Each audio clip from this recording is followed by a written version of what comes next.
عید کا دن اللہ کے حضور ذکر فکر میں گزاریے گا، دوستوں سے ملیے گا، رشتہ داروں سے ملیے گا، اچھے کھانے کھائیے گا، اچھا لباس بھی پہن لیجئے گا، لیکن یہ بات ذہن میں رکھیے گا کہ عید نئے لباس پہننے کا نام نہیں ہے، عید رنگا رنگ کھانے کا نام نہیں ہے، عید اللہ کے شکرانے کا نام ہے۔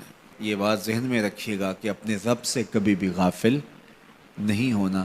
جب عید کے دن سب سے ملتے ہو تو رب سے کیوں نہیں ملتے ہو؟ عید کے دن تو ان سے بھی ملتے ہو جو تم سے ناراض تھے، عید کے دن ان سے بھی تم جفیاں لگاتے ہو جن سے تم بہت دور ہو چکے تھے۔ تم کہتے تھے کہ رسم زمانہ بھی ہے، دستور بھی ہے، آج عید کا دن ہے، آج تو گلے ملنا چاہیے۔ تو یار دشمنوں کو بھی بھر بھر کے گلے سے ملتے ہو، تو عید کے دن رب سے ملنے مسجد میں کیوں نہیں جاتے ہو؟ اس دن کیوں اللہ سے دور ہو گئے ہو؟ تو 5 گانا نماز کا آپ اہتمام کیجئے۔ ایک اضافی نماز تمہارے اوپر عید کے دن واجب کر دی گئی ہے، تو اس کو بھی ادا کیجئے۔ اللہ کے حضور سرخروئی اور کامیابی کے لیے دعا مانگتے ہوئے ماہ صیام سے رخصت ہوں۔ روزوں کے اندر ہماری جو کوتاہیاں ہوتی ہیں، روزے کو ان کے پورے آداب کے ساتھ ہم رکھ نہیں پاتے، تو اس کا کفارہ صدقہ فطر کے نام سے ہمارے اوپر واجب کیا گیا ہے۔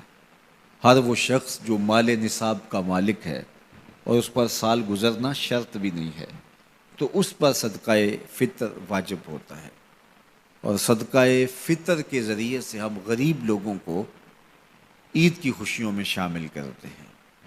تو غرباء کو، مساکین کو عید کی خوشیوں میں شامل بھی کیجئے، اور ان کی ضروریات کا ضرور خیال کیجیے۔ اپنی ہمسائیگی میں، اپنی رشتہ داریوں میں بہت خیال رکھیے گا، اور لوگوں کو عزت نفس دیجیے گا، لوگوں کی ضروریات کا خیال رکھیے گا، اور اپنے بچوں کو بھی اس بات کی تلقین کیجیے گا کہ وہ عید کے موقع پر اپنے دوستوں کو، بچیاں اپنی سہیلیوں کو ان کا پورا خیال رکھیں، اور ان کی عزت نفس کا بھی خیال رکھیں۔ یہ بچپن کے اندر ہی بچوں کو جو اپنی انفرادیت جتلانے کا مزاج پیدا ہو جاتا ہے، اور یہ ساری زندگی ختم نہیں ہوتا، اور یہ عمومی طور پہ یہ وہ مواقع ہوتے ہیں جن مواقع پہ یہ احساس ان کا جو ہے وہ اجاگر ہوتا ہے، پھر بڑھتا ایک مرض بن جاتا ہے۔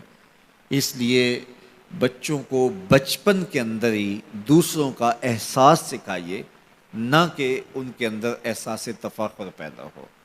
اعتدال کے ساتھ ان کی ضروریات کو پورا کیجیے، لیکن آپ کا جو اطراف ہے، گرد و پیش کا ماحول ہے، اس کا بھی پورا خیال رکھا جائے کہ بچے احساس برتری میں مبتلا نہ ہو جائیں اور ایسی امراض ان کے اندر پیدا نہ ہو جائیں، بلکہ بچوں کو راہ خدا میں خرچ کرنے کی ترغیب دیجیے۔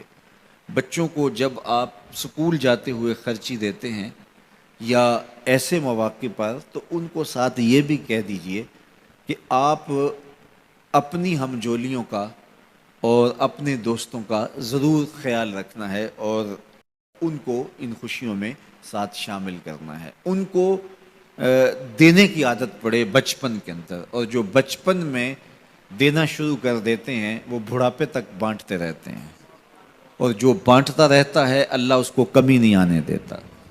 تو یہ مزاج اچھی طرح سے راسخ ہو، بچوں کے اندر پختہ ہو۔ تو یہ عید نئے کپڑے پہننے کا نام نہیں ہے، عید جو ہے وہ اللہ سے ڈرنے کا نام ہے۔ حضرت سیدنا فاروق اعظم رضی اللہ تعالیٰ عنہ عید کے دن رو رہے تھے، تو کسی نے کہا کہ عمر عید کے دن رو رہے ہو؟ تو کہا مجھے نہیں پتا میرے روزے قبول ہوئے ہیں یا کہ نہیں، میں مقبولین میں سے ہوں یا مطرودین میں سے۔ اگر مقبول ہوں تو اچھی بات ہے، اور اگر مقبول نہیں تو روزے منہ پہ مارے جاتے ہیں۔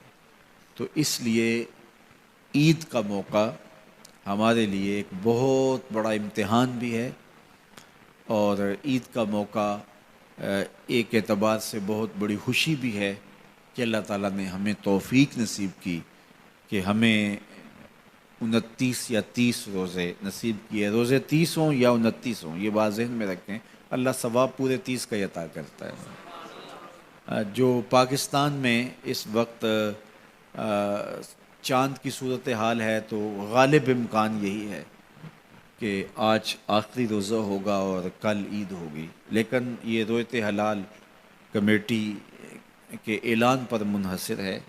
اگر ان کو شرعی شہادتیں مل جاتی ہیں اور وہ اعلان کرتے ہیں تو کل عید ہوگی، اگر نہیں اعلان کرتے تو پرسوں عید ہوگی۔ چونکہ یہاں تو شریعت نے ہمیں جو کہا ہے وہ یہی ہے کہ روزہ چاند کو دیکھ کے رکھو اور روزہ چاند کو دیکھ کے افطار کرو۔ تو چاند کی رویت جب ہوگی تو ہم روزہ رکھیں گے، چاند کی رویت ہوگی تو ہم عید کریں گے۔ تو ہم حضور علیہ السلام کے اس فرمان کے پابند ہیں۔ جدید ذرائع جو ہیں ان سے ہم مدد تو حاصل کر سکتے ہیں، لیکن شرط رویت ہے۔